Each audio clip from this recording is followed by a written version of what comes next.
The opportunity to work in the Batman universe is a real privilege. There's a huge level of expectation. You want to create something that stands up with all of this other great fiction and Batman lore that's been told over the years. It was such a great concept of Batman being victimized by all the characters. The potential for conflict was limitless. You will die. I think the stakes are much higher here. Joker has a lot less to lose. He was sick in the head before, but now his body is sick as well. I've just had a horrible thought. We could both actually die here tonight.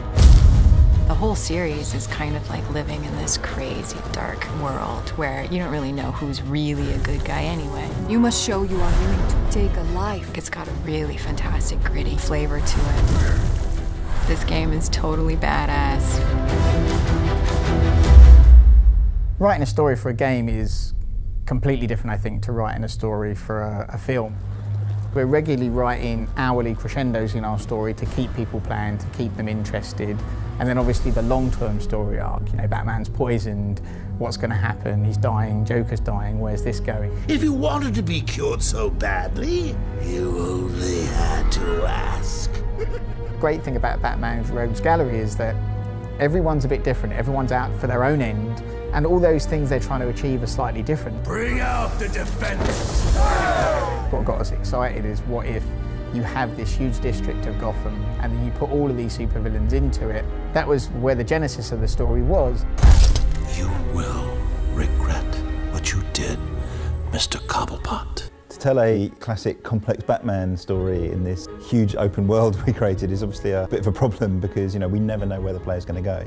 One of our solutions was to develop the surveillance system so that at any point you can listen into conversations that are happening live around you. There are lots of these kind of story elements that we are constantly drip feeding you throughout the game. They're all talking about events that you have witnessed or seen or been part of. What the hell happened? Don't know. Gas leak? In a church rooftop? A gas leak? No way. We'll write a ton of stories around the main story because we want to make sure that everything's consistent. So we go in and we'll write a story about Penguin. How did he get there? What was he doing before he came to Arkham City? Where does he go after Arkham City? And we'll do that for every character.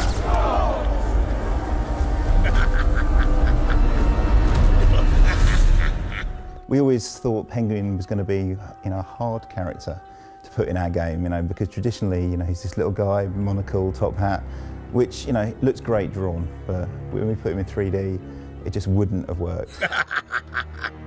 Our very first conversation on Penguin was, you know, we should make him this kind of Cockney gangster. And then I think I joked we should shove a bottle in his eye for the monocle. And I don't know if it was Jim or someone from DC, it straight away went, that's awesome, let's do that. And you know, it's that kind of relationship that really helps us take these characters and push them to new places.